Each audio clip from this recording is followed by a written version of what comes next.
Hello, and we are recording live from Arlington, Vermont. Uh, I'm Happy Valley Hobbies, and these are hobbies that make me happy. One of the few rare times I'm actually ahead of schedule. Trying to get it exactly right at 6:45. Yeah, sometimes it's a little bit of a challenge. Today, it's one of those things I just felt like going on a couple of minutes early. I would have to say some things are, okay. Technology wise, not so much.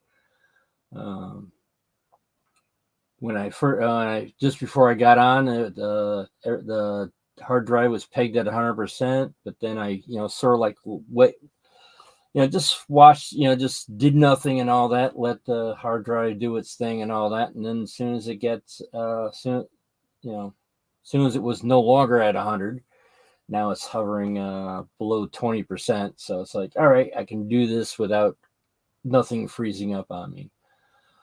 I am a little bit disconcerted on my internet service provider.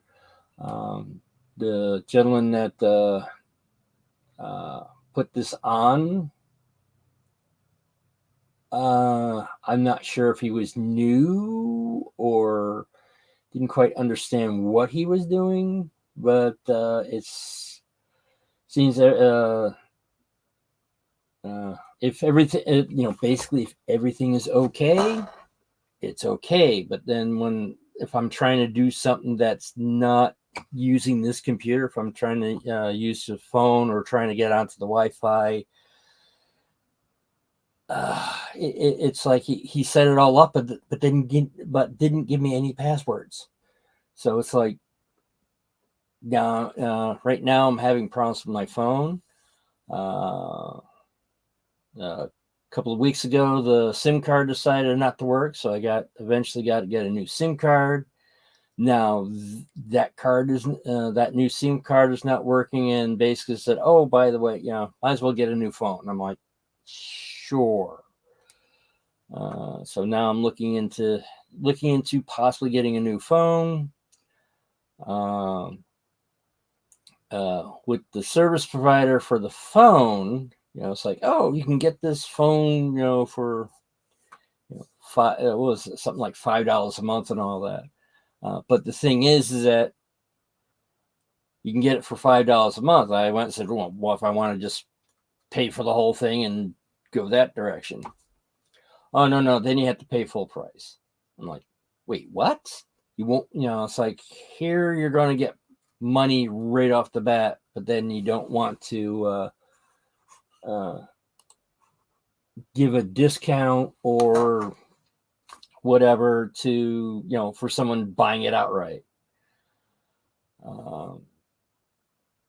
But this, not too, I would have to say I'm not, for the past couple of phones, I haven't really been too happy with them. Mainly because you can't replace the battery. And I'm thinking that's what's wrong with my current phone, is that the battery is starting to die on it. But since everything's all sealed, I can't replace the battery. But that's the annoying part. On the work front, the gentleman I've been having issues with since the beginning of this year was let go on Thursday. So now now I am training my third coworker. Apparently, my last one was he's supposed to be the manager, and what had happened is that it went. Oh, I want to say a little bit to his head, but it went a lot to his head. And at the end, it's like, are you trying to get yourself fired? Because he would just do things and just, are you kidding me? But he was finally let go. And I basically, it's one of those things you give somebody, let them have a. Wait a second, what's this other icon? What's this mysterious icon here?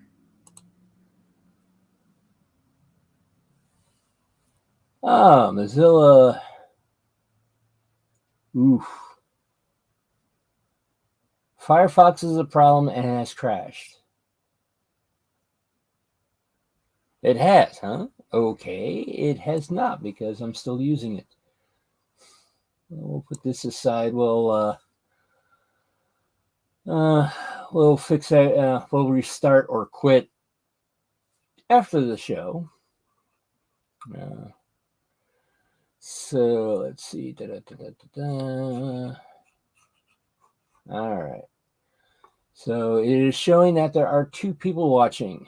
So whoever's watching, thank you. I would have to say when it comes to saying how many people are watching, I usually do not agree with it because there's times that it says, "Oh, there's 1 person watching," and yet there's 5 people in the chat room. So I do not believe that. But if you are here, thank you for showing up, and I hope to keep things entertaining for you. And hopefully it's not a chat bot or something along those lines. But an actual live person would be nice to be on the other end. All right, so after one thing that I've started to do, mainly because I'm able to, since the pandemic has been relatively died off, is actually start doing things that are social, actually meeting people and hopefully meeting new friends. And that is something I'm not going to put through here because, well, people might not want to be filmed and all that because it's a group activity, and that's called dancing. It's a lot more dancing, in my opinion. It's a lot more fun than being in a going to a gym. You might get stronger and all that stuff, but dancing is a very aerobic activity, and a lot more fun than just doing getting onto a elliptical machine or a treadmill, or because you're just doing the same thing. That's how I'd rather ride a bike or actually walk on a trail and all that instead of the aforementioned machinery equipment. But it popped up to 3 and then went back down to 2. So I'm assuming someone went, "Ooh, we're going to look at this," and then all of a sudden decided to go, "No, never mind," which is okay. I'm very thankful for this channel, mainly because it was sort of therapeutic of actually having people on and interacting with people. Now that I'm also starting to see about getting what the dance community in the Arlington area is, does not mean I'll be stopping this because I'm not quite sure if I'll change. It's one of those things that there are times that it's like there's things I could be doing around this time. That's more social. I think there's a concert that's nearby that's on Sunday night, so I'm not quite sure if I'll stay in this position. Maybe I'll move things around. I know it's first couple of times that I moved, I obviously lost people, but then it's that's just the way it is. Things happen and things move on. Speaking of moving on, the project I have, I finally got more. Well, I bought track but it's a basically fine scale N scale track, but I am not using it for N scale track, which basically uh, what has confused basically uh, the person I bought the stuff from. Because it's like, oh, you're an N scale. It's like, no, no, no, no. I'm buying an N scale track for the rails. I'm not doing N scale because he said, well, we're supposed to be getting in, N scale track switches. And it's like, no. Thank you for the help, but no. But well, let's see about switching over cameras. Ooh, not Leaf Studio. Change cameras. Ta-da! Yeah, the reason why I wound up buying fine, sort of like the fine scale N scale track instead of buying the individual code 55 rails is that it's cheaper this way. All right, let's see about moving stuff over here.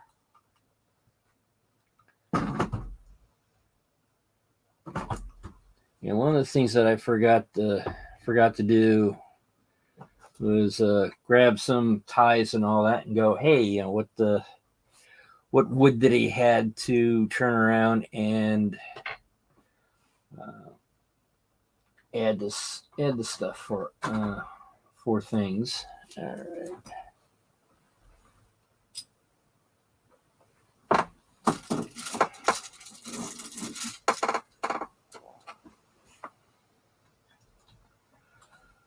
But I did also, actually today, last week was pretty busy. I also was able to go see the eclipse on Monday. That was interesting. It's one of those things of I can honestly say I can scratch that off the bucket list. It wasn't something that I was massively into, but it's one of those things that are going like it's less than 3 hours away, so might as well go up there, and I don't think I'll get anything that's going to be that close again. Okay, get that. And I also wound up buying this. This is for the diorama that I'm doing. All right.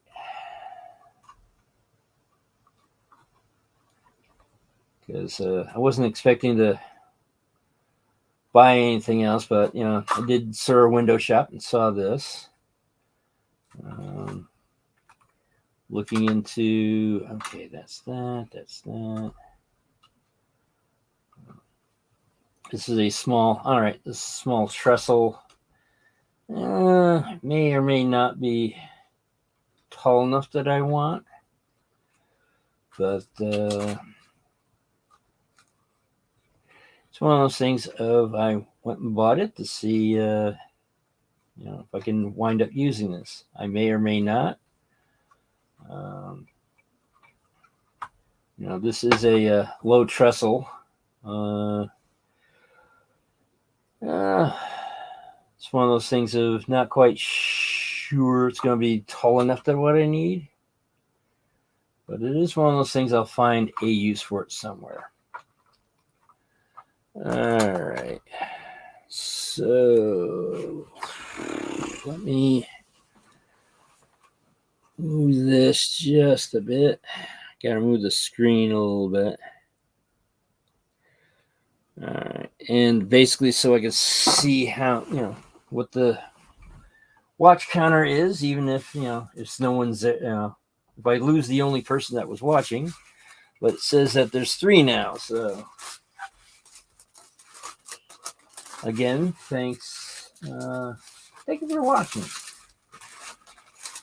All right.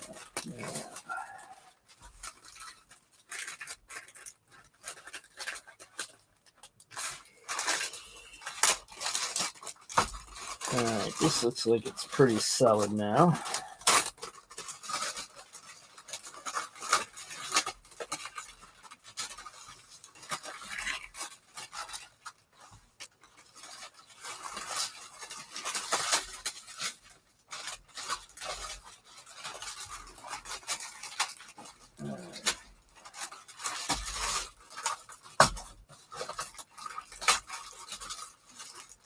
This is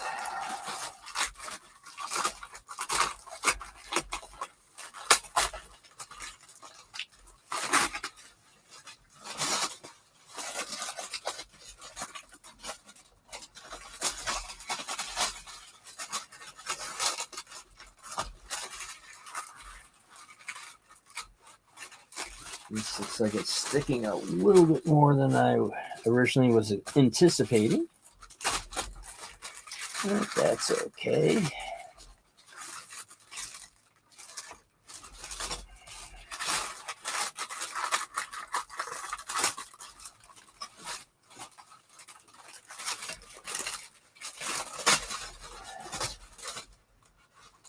one of those things that sometimes when you want something to stick, it doesn't stick, and then when you want something to be temporarily sticking, it winds up being practically indestructible.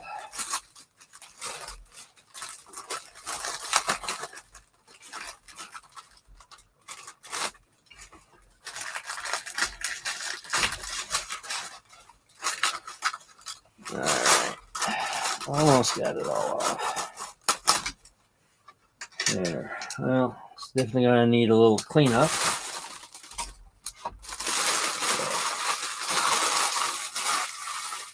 Okay, done with that.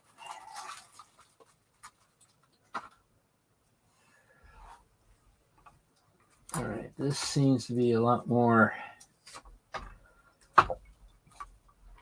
possibly a little bit more useful than what we have over here. It's a lot thinner. So it's going to be more closer to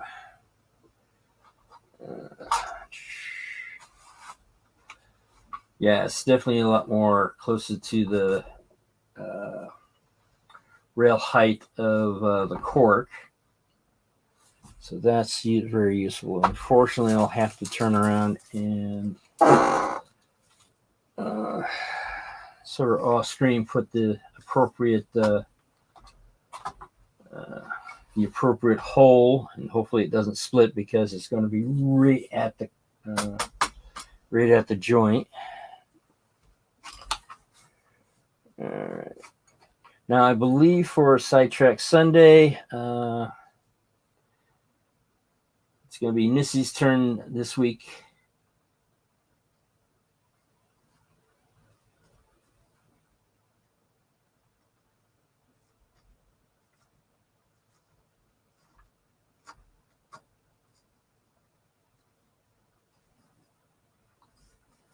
I don't need to go too nuts with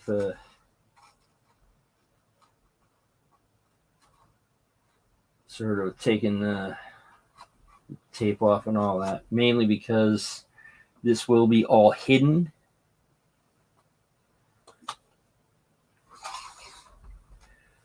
I would have to say this is looking much better as a setup than what this one is. This is way too thick.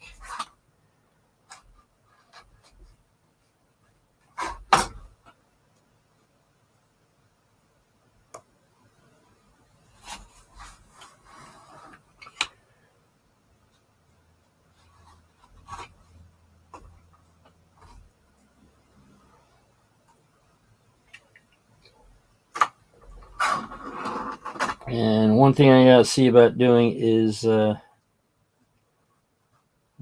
finding a better setup to show off all the different stickers and all that I have gotten from other people and channels. all the channels are pretty much a lot larger than this little channel. I am, according to the analytics, has been sort of kind of been at 107 for a while. It seems that my average views seem to be about around 25, which is afterwards.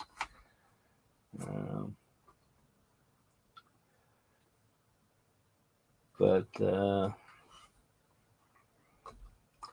yeah, I admit that I had when I started the channel, there was a sort of not necessarily, be as big as million subscribers and all that, but I was thinking at least being to the point where I'd be monetized or something along those lines.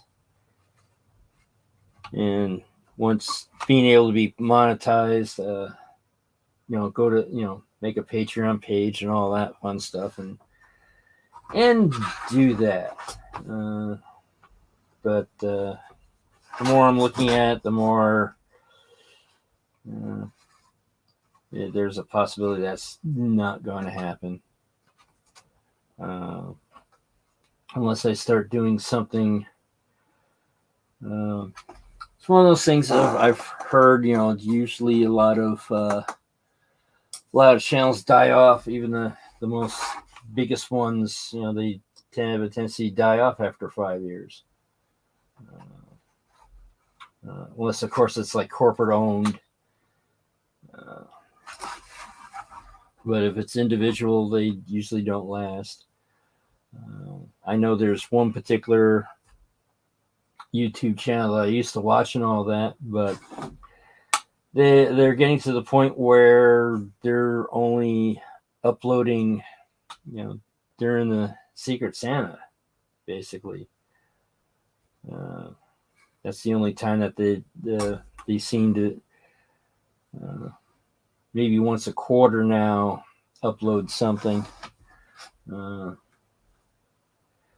which is it is what it is.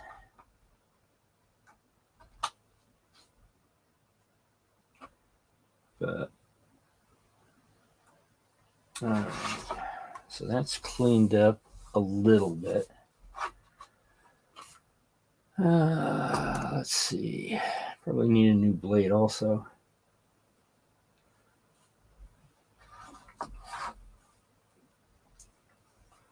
So, all right. Well, I'm going to use this for now to sort of line up where I want the cork to go.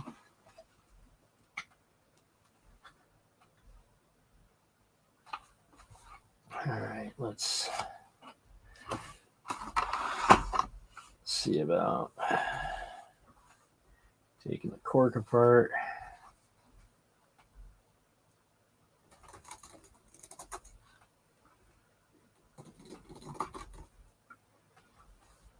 But one of the things I gotta start learning is how to use StreamYard for doing recordings, because I want to be able to. There's things that I'm going to have to start very soon where I'm actually going to need to start recording stuff.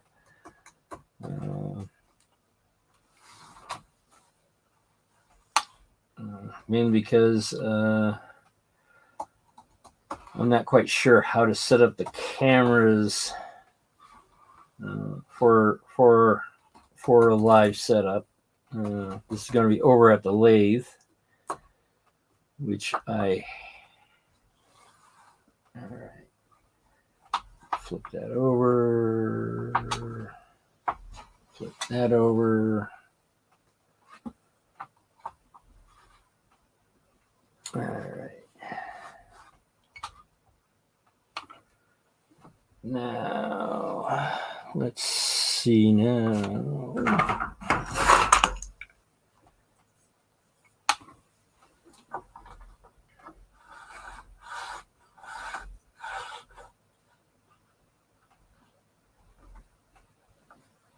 I think that's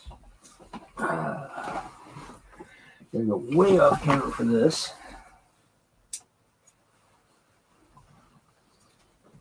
Figure out what the pivot point is. And then come over here. Do the same thing over here. All right, so that is where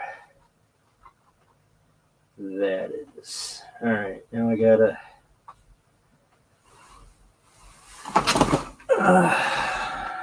give it a little bit of clearance.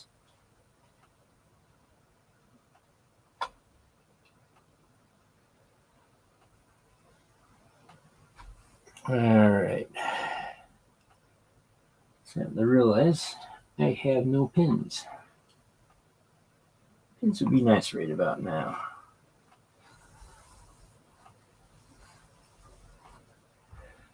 Let's put this over here. Have that fall so I can't find it.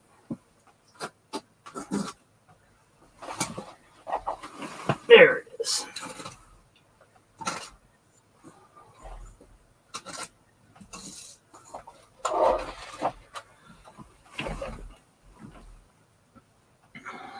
All right, now let's readjust that for this.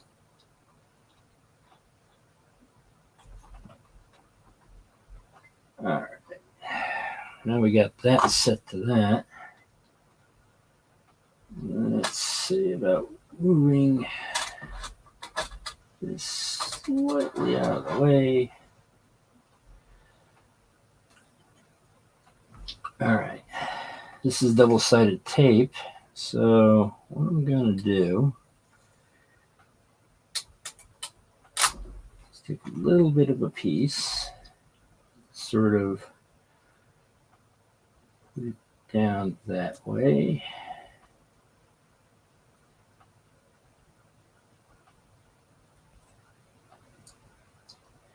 And it's dollar store double-sided tape, so it does not want to actually hold too much.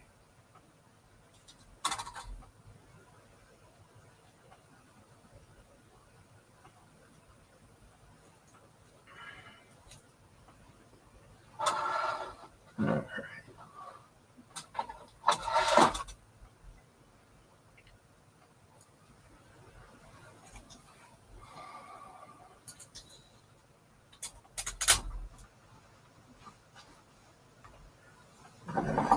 There.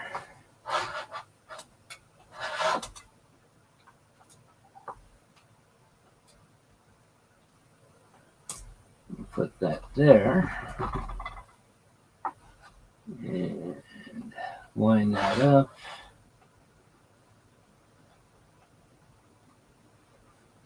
Close to there. And there, that holds it just enough. Now I'll turn around and add glue.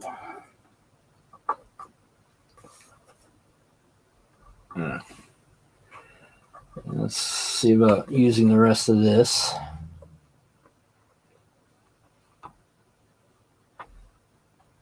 And of course, it doesn't hold. Great. All right. Well, let's flip it over and start gluing it. Oh, people have shown up. Thank you for, or at least shown up in the chat. All right. Yes, Dan, I agree with you. Corned beef, hash, and eggs. Nice.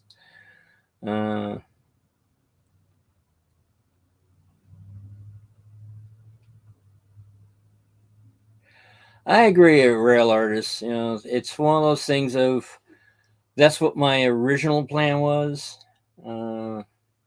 But well, for Dan, Rail Artist, and Joe Rader, thank you for adding your thoughts to the chat.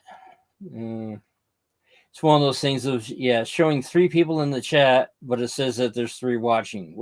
But the thing is that I know one is me, so that's why I don't really care about the, you know, how many people are actually watching.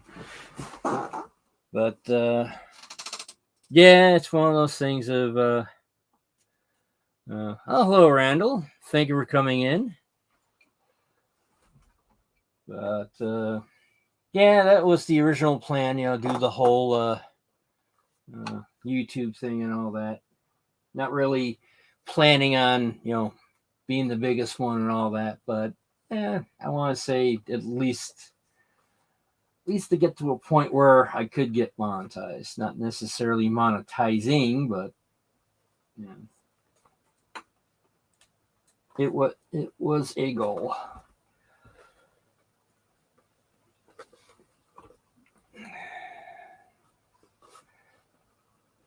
Of course, this is getting to a point where it's there we go.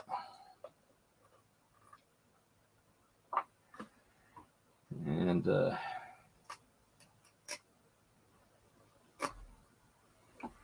hopefully I use enough where I can actually toss this completely thing out. But nah, it has turned into, instead of you know, because when I started the channel, I was unemployed at the time, so that was my thought process. Now I am employed, which was soon after I started this channel, so I couldn't really. I had a hard time actually keeping up all the things that you're supposed to do with a channel.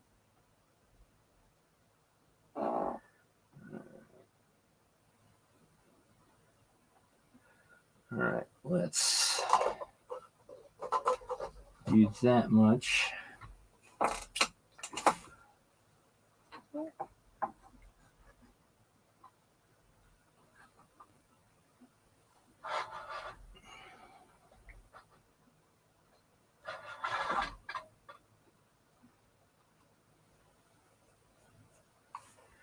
All right, looks like we're gonna have to do it this way.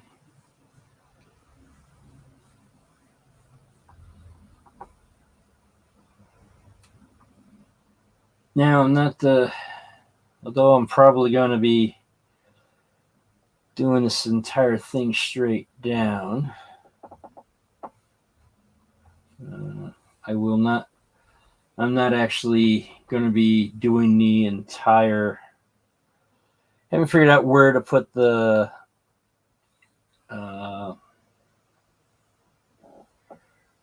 station at. Freight. It'll be a freight station. Maybe because this is going to be a little small little ingle nook. All right. Sort of traditionally sized, which is I believe they call the 5-3-3 arrangement. That's there. That's there. That's there. All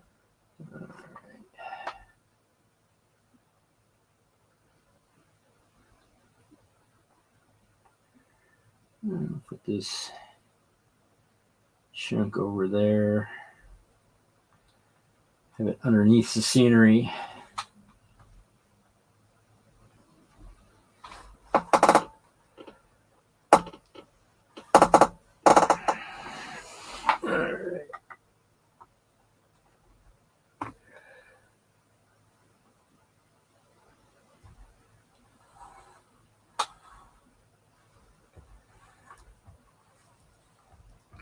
Now I do believe Sidetrack Sunday Tonight is being run by Nisi.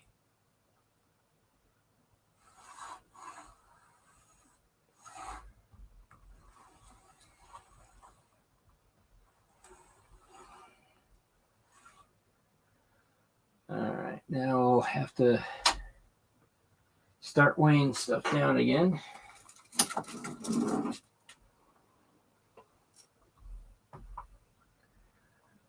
And this time, yeah, one of the things of I'm setting this up, in this area here, I'm going to have like a small gauntlet track.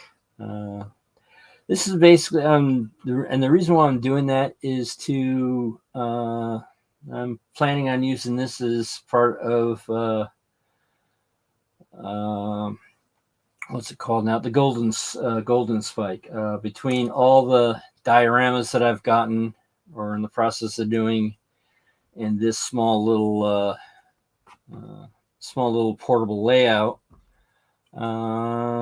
that's going to be that's where I'm going with this. All right, let's go that way.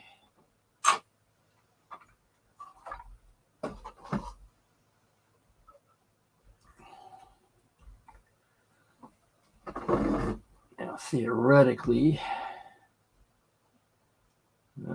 since these are plastic bottles, they will not stick to said glue.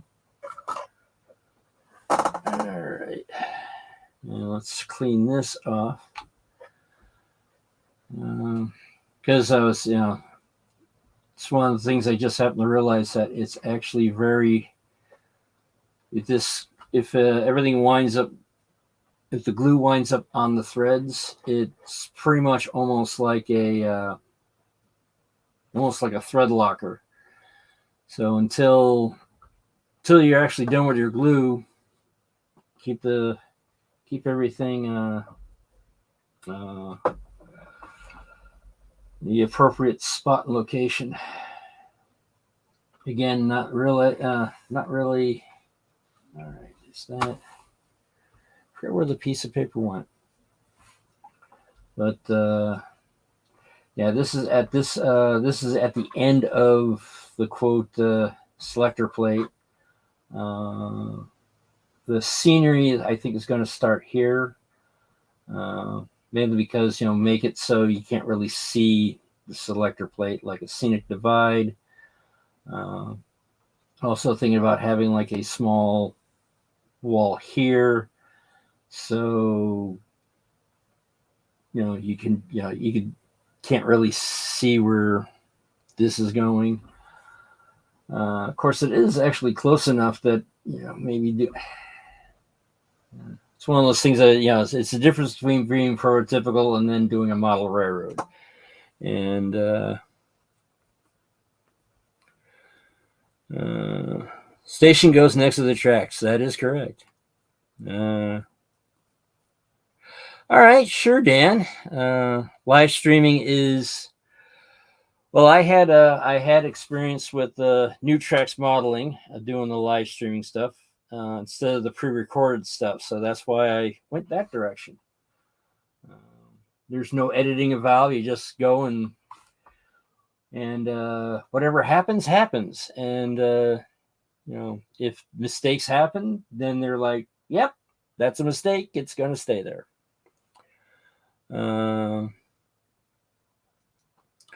One of the things that, if I remember correctly, and another thing, and Dan, is that sometimes it's one of those things of you don't know what's gonna. Yes, thank you, Rail Artist. There's according to YouTube, there's only 4 watching, so 4 likes would be nice. Well, the thing is that you can't really smash it. The like button can only be clicked on. Because you obviously don't want to turn around and break your monitor. But now I actually gonna have to figure out how to do recording, because when I start doing this and re-gauging this locomotive, there's a good chance I'm gonna have to figure out how to do recordings. No, Rail Artist, I'll I'll let your wife do that if you're into that. So I don't want to know. Um, but the thing is, I would have to assume she definitely eats the food that you make. All right, but yeah, the funny thing is that I just recently got from the hobby shop I try to get stuff with. It's their new owner, and of course they want to do their best to keep people coming in, and I'm winding up ordering code 55 N scale track. Because I think, if I remember correctly, it's actually cheaper than trying to buy the rails separately. So poor guy's confused because he turned around and said, "Hey, we're coming up. We're getting switches in and all that." It's like, no, I'm not doing a N scale. I'm doing HO. Honest. It's just I'm doing 1876, and even code 85 is pretty much very, very. I almost want to say it's very out of scale. Code 100 is basically that was set up mostly for like I believe they said it was like the only railroads that went that large in HO scale was the Pennsylvania, and I also want to say New York Central. But yeah, right where the stain is probably going to be where the station is. One of the things I'm doing is, one of the things that for the Golden Spike, you have to have three types of track. So one thing is going to be this gauntlet here. That's the only reason why I'm going with a gauntlet is to satisfy that. I think dual gauge track is also acceptable. That's what I'm going to. The quote main line is going to be dual gauge with the broad and the standard gauge. I've come to the conclusion that I might be wrong on this, but by 1776, a lot of the broad gauge railways have decided to go to standard gauge. And my thought is have the railroad where you have the standard gauge stuff and on the main line, but still have sidings still with just the broad gauge. So it's like sort of halfway in between of being able to have stuff go have stuff be able to go through that standard gauge. If I actually get to a layout stage much larger than this, my thought processes have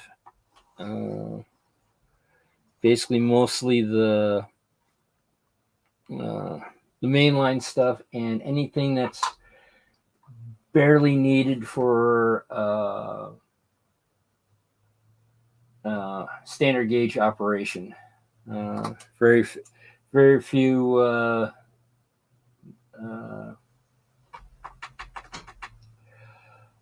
like in where there'd be a yard or something like that, have it so it would turn around, and the dual gauge would be like the engine facility and stuff like that. But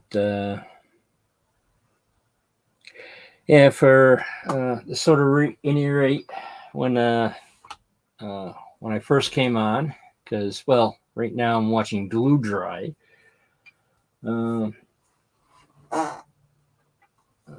I did unwrap what I did last week, and it looks like it's pretty solid.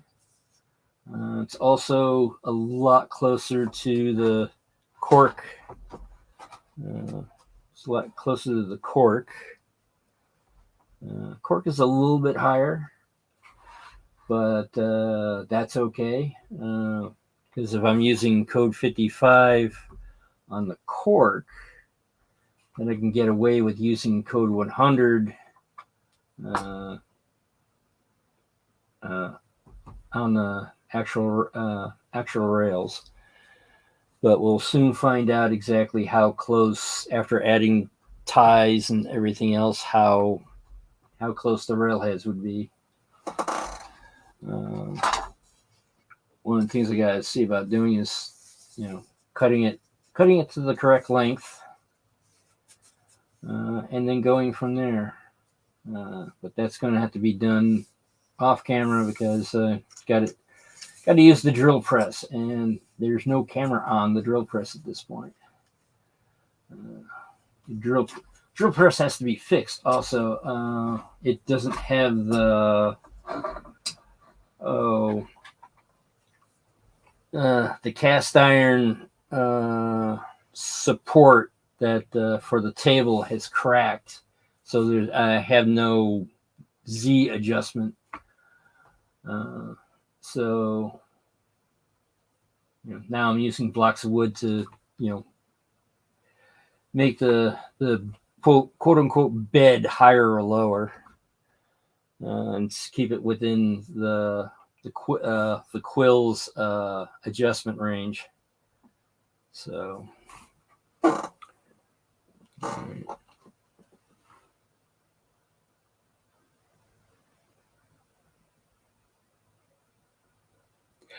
wow, that was definitely a while back.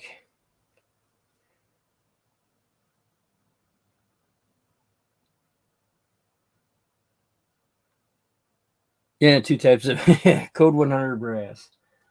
I have code 100 around here somewhere, but actually there was one time that I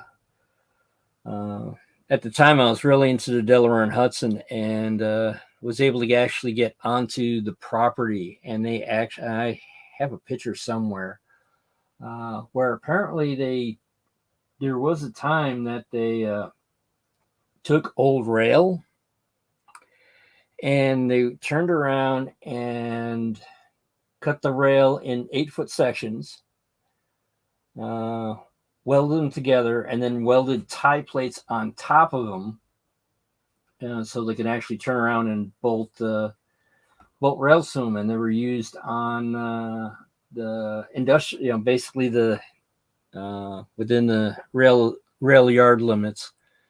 My assumption is, at first I thought it's like, it would be fantastic for the main line. Then but that was decades ago, and now I just happen to realize that there's a reason why they probably didn't use them on the main line, because, well, steel ties or rail ties are conductive. Wooden ties are not. So they would have had to come up with a completely different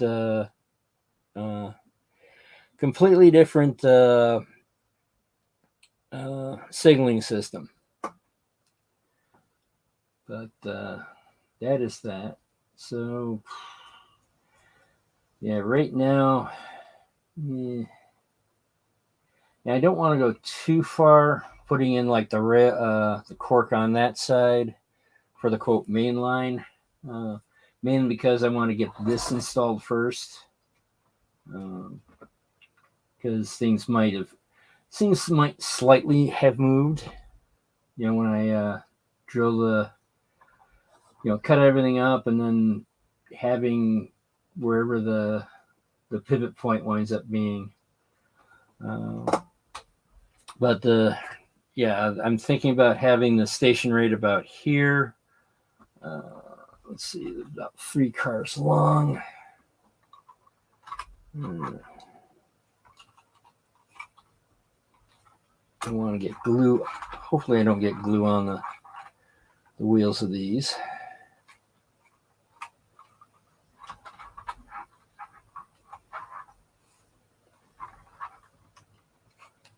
But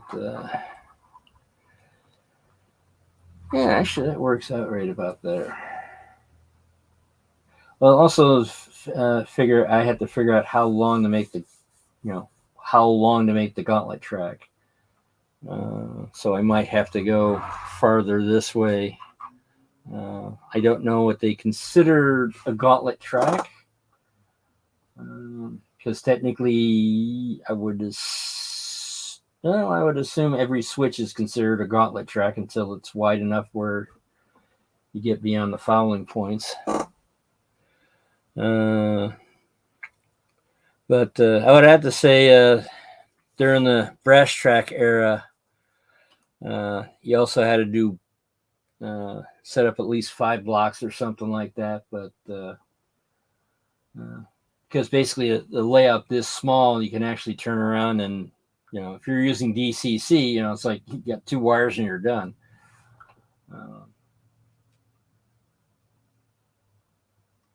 I am sort of also thinking on having it set up where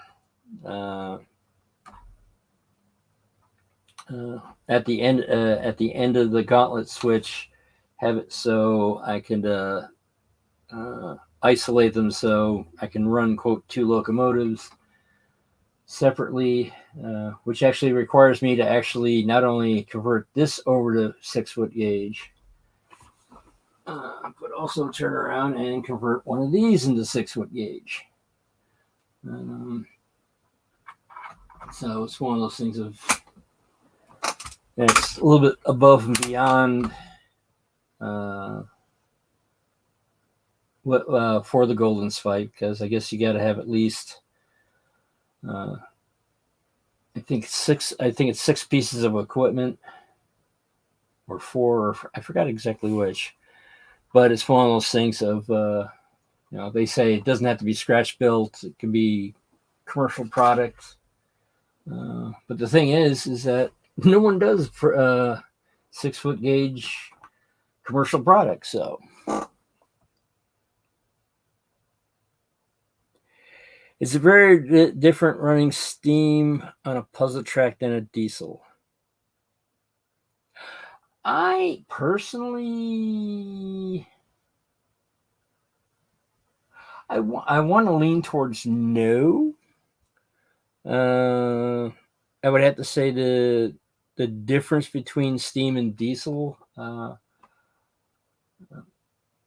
would say usually steam engines usually take up a lot more room.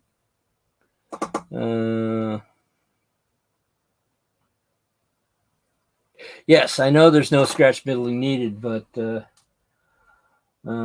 unfortunately, I had to scratch build it because, well, no one makes 6-foot gauge equipment.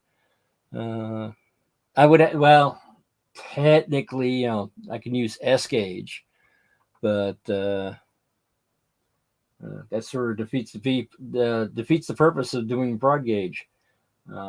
Actually, from the reason why I picked these locomotives, because from my understanding, these are actually OO gauge.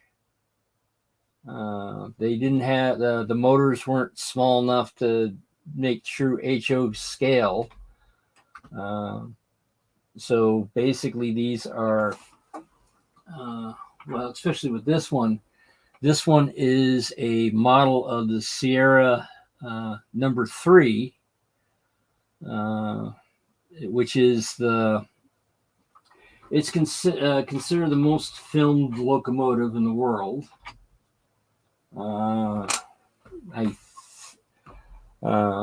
forgot exactly all the different films that it's in, but I know it was in Back to the Future 3. But it's like it was basically used a lot of times as a. It was just like it just happened to be it's like, hey, we need a train to be in a movie, and apparently Sierra number 3 got the one that got the most rolls out of it. And it's still going strong from my understanding. Um, but again, this is measuring these two locomotives. They're actually not 10 foot wide; they're 11 foot wide. So my thought is like, regauge them, because the cylinders are. If you actually look at both of these, they're right in here where the main rod connects is a very large spacer, because they're double O narrow gauge engines, because they still run an HO scale track. And I think that's double O in Britain now is, they're still keeping the double O scale, but now now I believe there's products that are on the correct gauge, so it's more than that.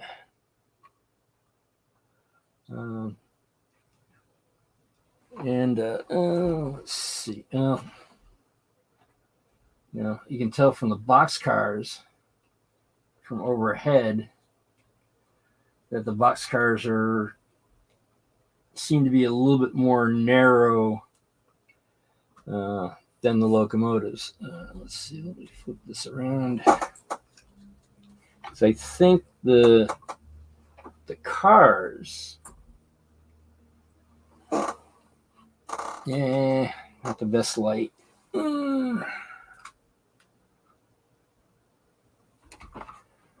But I think maybe we got to move this a little bit more.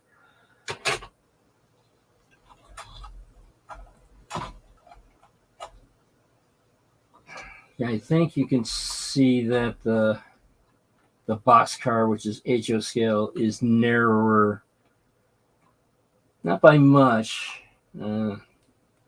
Sometimes you can't quite tell and all that, but for people who are rivet counters, they say, "Hey, wait a second, that boxcar looks smaller than the locomotives." But the idea is to take these locomotives, regauge them, put different cabs on them. This one has a metal cab. I'm going to see about doing it as a wooden cab, but also have them a little bit shorter. Same thing with this one. Possibly turning around and shortening the height of this.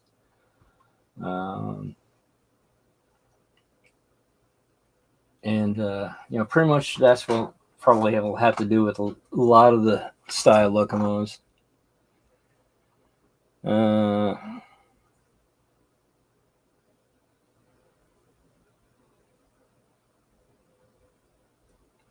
Yeah, I know the golden spike is very low very low hanging fruit.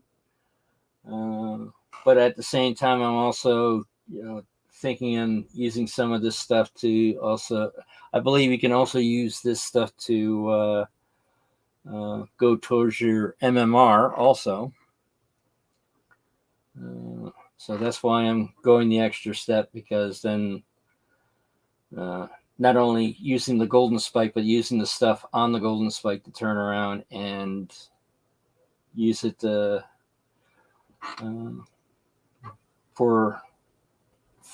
the purposes of doing eventually a full,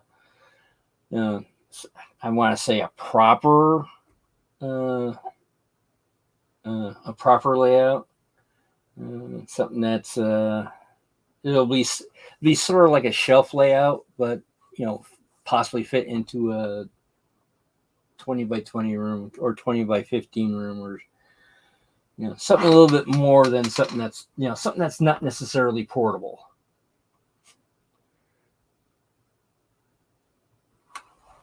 Yes, don't reinvent the work, especially since I know it's going to be a challenge. There are times I'm going to be able to cheat. One of the things I'm seeing about cheating with is using Lebel trucks, because most trucks are one piece, So those would be very hard to change the gauge. But LaBelle, they're actually in three pieces. You got the side trucks, and then you got the center bolster, and it's a lot easier to turn around and make a bolster that's a little bit wide, that you can change the gauge to it. And so that's why I'm planning to use LaBelle trucks and all that.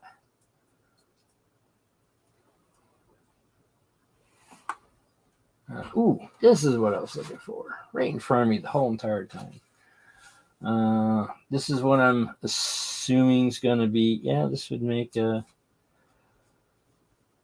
having the gauntlet at I would say at least the locomotive length. I'm assuming that would satisfy that requirement. I might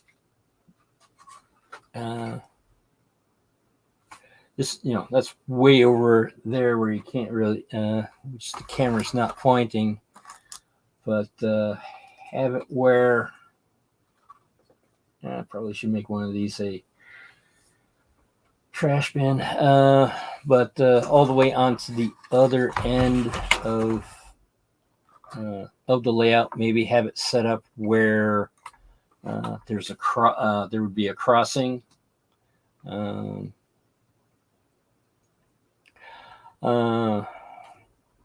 I think one of the things is, if I remember correctly, a dual gauge crossing is considered a track thing.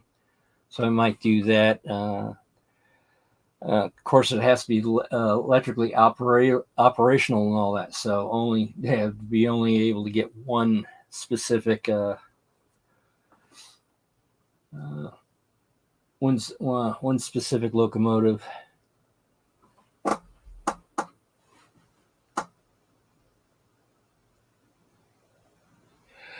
Yeah, that's one of those things of commercial trucks are not cheating. You are correct. But unfortunately, no one makes commercial trucks in 6-foot gauge. But LaBelle, since they are three pieces, I can use the side parts and go that direction. Same thing with the wheels on the locomotives. Basically, I do have I have the puller from Northwest Short Line, and the plan is to pop off the wheels, make wider or longer axles for them, and then using the quote puller to put them back on. And I don't have it in front of me, but I do have also the Northwest Short Line quarterer. So everything's going to be all nice and quartered. It might not be this specific locomotive that I do that with, because this one has the rubber tires on it. I actually got a bunch of these, and I wound up taking...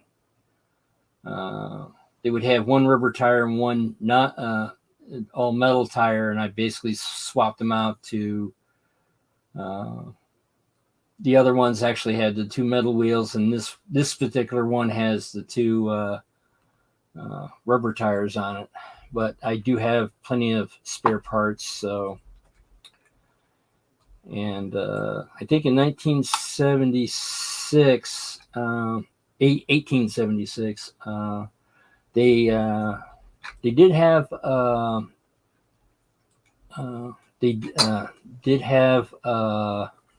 air brakes. Air brakes was, I think, being close to being standard at this point. However, they were still using Lincoln pin couplers.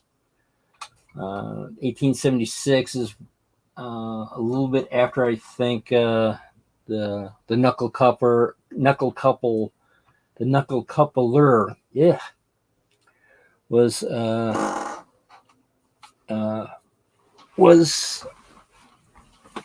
hadn't been standard yet.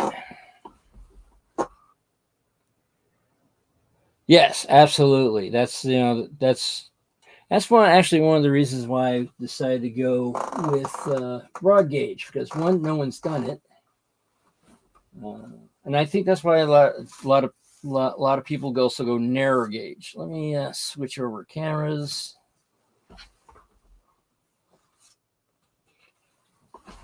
All right.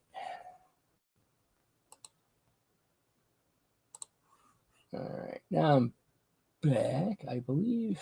Yes, there I am. Spike in the hard drive. But yeah, and I think that's why a lot of people went with. I want to say they, went with narrow gauge because of the challenge. I remember there was a lot of times of um, there's a lot of time of um, a lot of times when reading Model Railroad magazine, a lot of people uh, were doing the narrow gauge because they wanted the scratch build stuff.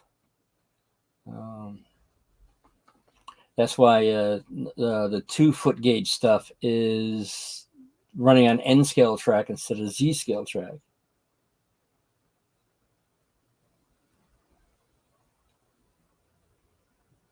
All right, interesting. Yeah, the NMRA is very popular in the Albany, New York area, which is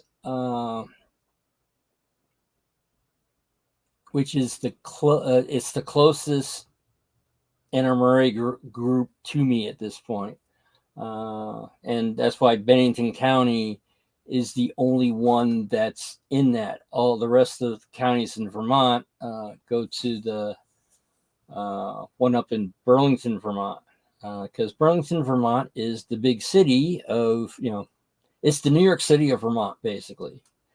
Nowhere, I think Albany, New York is actually larger than Burlington, but Vermont's is not a very populated state. I think they might have gotten a big boost during COVID, because all of a sudden everyone's getting out of the city and being able to remote stuff in. But yeah, I think there was like Vermont is second to Maine of having second houses, not primary houses, but secondary houses. And it's basically people who lived in the big cities, either New York City or Boston, and would come up to because Maine, actually, that just makes sense, because Maine used to be part of Massachusetts, and Vermont was considered part of New York. So that sort of kinds of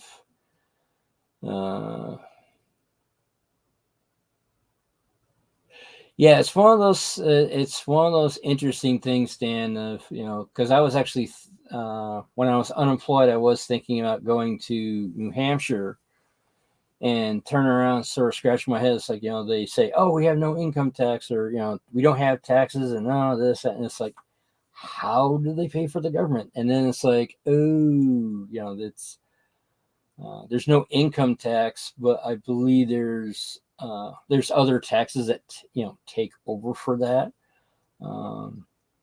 I believe property tax is one, because the went to go and look for an apartment there, and it's like it was almost twice as much as it was in Vermont.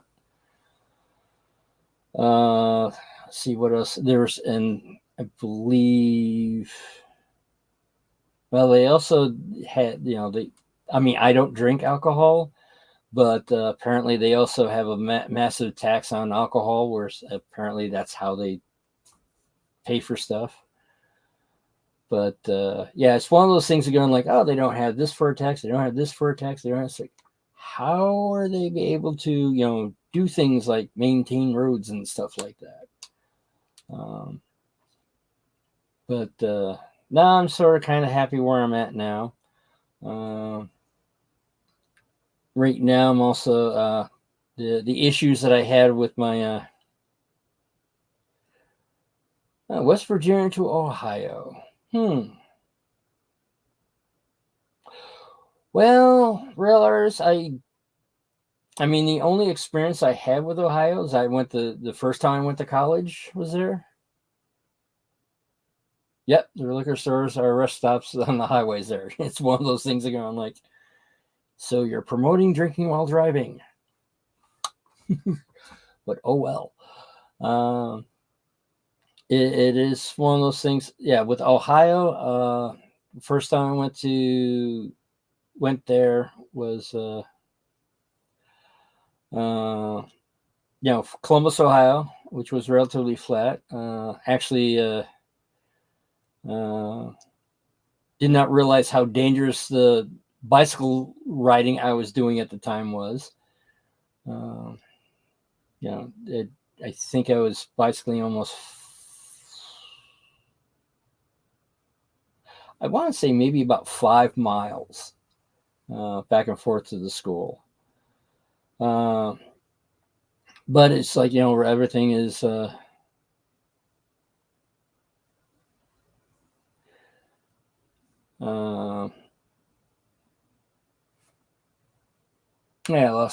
completely lost train of thought. But well, it is almost time for I believe it's Nisi is for the for Sidetrack Sunday. So I will see everyone over there, and I want to say I thank you for thank you for watching. And yeah, Dan, it's I want to say the hardest thing for going live is hitting that live button for the first time. Once you get that, and then you'll get to learn on how the live stream works, because sometimes it's not as eventually it won't be as intimidating, and sometimes you just got to do what you got to I remember seeing something. What was it now?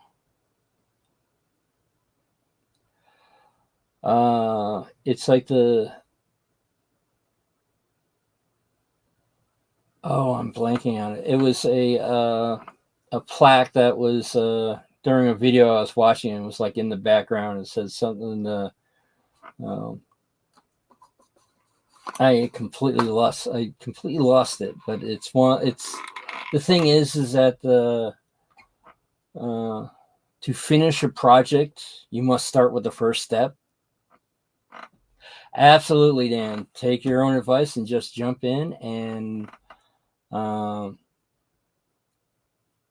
I think there's a way to turn around and do a live stream without actually streaming. Maybe set it up as private instead of public, if you're worried about that. That's the only thing I could think of. But you're going to have to eventually just hit that hit the live button and go for it. I'm not quite sure what you are using.